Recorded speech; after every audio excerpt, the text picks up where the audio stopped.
दोस्तों, आज हम आपके लिए लाए हैं एक ऐसी कहानी जो न केवल आपके दिल को छुएगी बल्कि समाज के उन काले सच को भी उजागर करेगी जो आज भी हमारे बीच मौजूद है। यह कहानी नीलेश और विधि की कहानी है, जहां प्यार, सपने और जाति के बंधन एक दूसरे से टकराते हैं। यह कहानी आपको हंसाएगी, रुलाएगी और सोचने पर मजबूर कर देगी। आखिर इंसानियत से बड़ा क्या हो सकता है।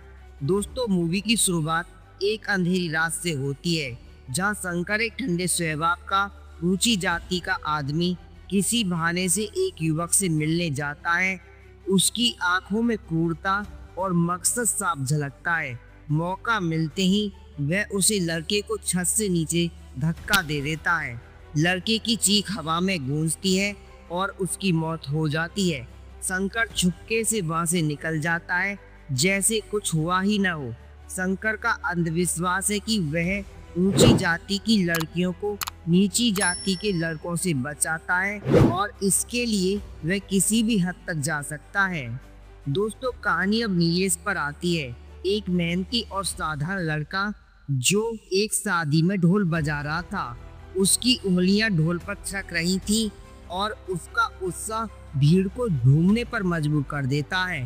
तभी उसकी नजर विधि पर पड़ती है, एक खूबसूरत और आत्मविश्वास से भरी लड़की। विधि उससे बात करती है और ढोल के बहाने उसका नंबर लेती है, यह कहकर कि उसे अपनी बहन की शादी के लिए ढोल बजवाना है। नीलेश को उसकी मुस्कान और बात करने का अंदाज दिल को छू जाता है। दोस्तों, अगले दिन नीलेश देश के एक प्रतिष्ठित लॉ कॉलेज में दाखिला लेने पहुंचता है। उसके अंक देखकर प्रिंसिपल प्रभावित होते हैं और कहते हैं, नीलेश, तुम होनहार हो, कॉलेज में तो आ गए हो, लेकिन यह राजनीति से दूर रहना। तुम्हारा ध्यान सिर्फ अच्छा वकील बनने पर होना चाहिए।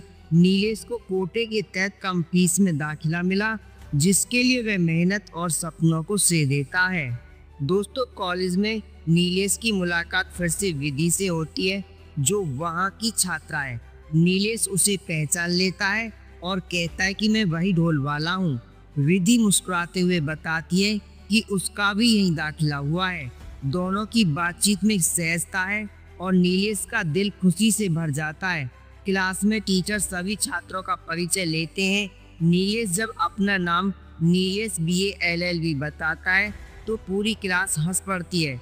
उसका मासूम अंदाज सभी को भा जाता है। लेकिन विधि का कनिज रोनी, जो एक हवाबाजी में माहिर है, उसका मजाक उड़ाता है। दोस्तों, क्लास के बाद सीनियर नीलेश की रैगिंग करने आते हैं, लेकिन शेखर, नीची जाति का एक छात्र नेता है, उसे बचा लेता है। शेखर कहता है कि नीलेश, हमारे साथ रहो, कोई परेशान नहीं करेगा। लेकिन नीलेश, जो सिर्फ पढ़ाई पर ध्यान देना चाहता है, मना कर देता है। वह कहता है कि भैया, मैं तो बस वकील बनने आया हूँ, इन झगड़ों से मुझे दूर रखिए। शेखर उसकी बात मान लेता है, लेकिन उसकी आंखों में चिंता साफ दिखाई देती है।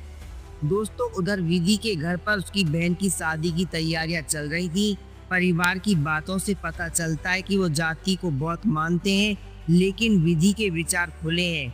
वह अपने परिवार की रूढ़ियों से अलग सोचती है। कॉलेज में एक दिन नीलेश को इंग्लिश समझने में दिक्कत होती है। वह टीचर से कहता है कि वह हिंदी में पढ़ाए। बाद में विधि उसे सलाह देती है, नीलेश, इंग्लिश सीख लो, ये तुम्हारे भविष्य के लिए जरूरी है। नीलेश को यह बात अच्छी लगती है और वह विधि से मदद मांगता है।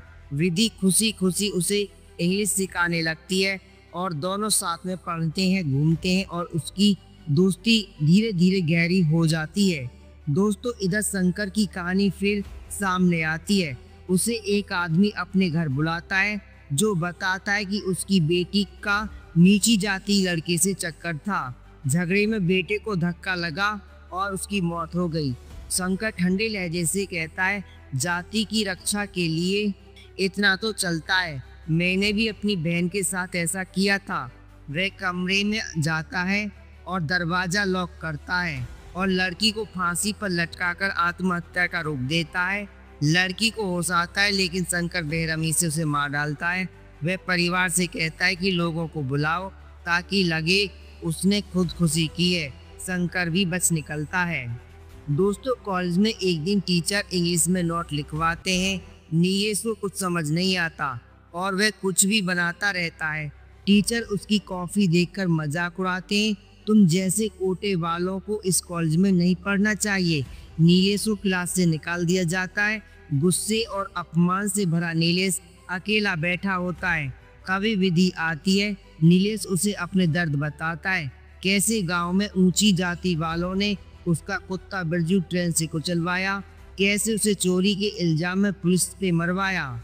उसकी माँ ने उसे अम्बेडकर की तरह वकील बनने की प्रेरणा दी थी। विधि उसका दुख सुनकर उदास हो जाती है और उसे और मेहनत से इंग्लिश सिखाने लगती है। दोस्तों समय के साथ नीलेश और विधि को प्यार हो जाता है। विधि उसे अपने बहन की शादी में बुलाती है।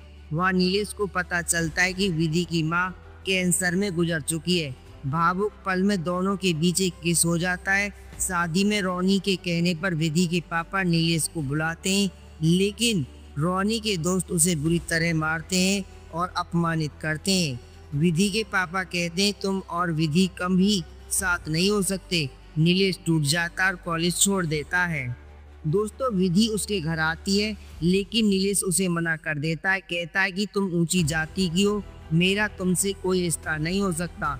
विधि रोते हुए चली जाती है। कुछ दिन बाद नीलेश कॉलेज लौटता है।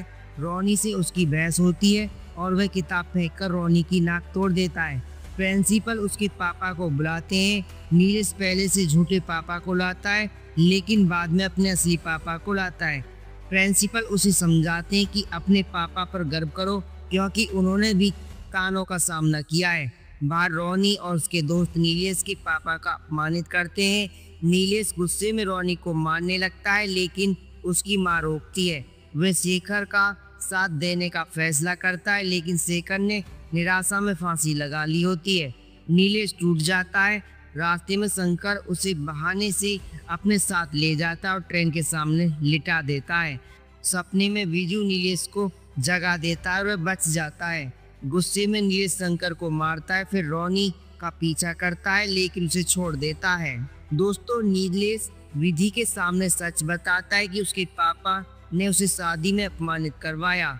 विधि अपने पापा पर गुस्सा करती है और नीलेश को गले लगा लेती है।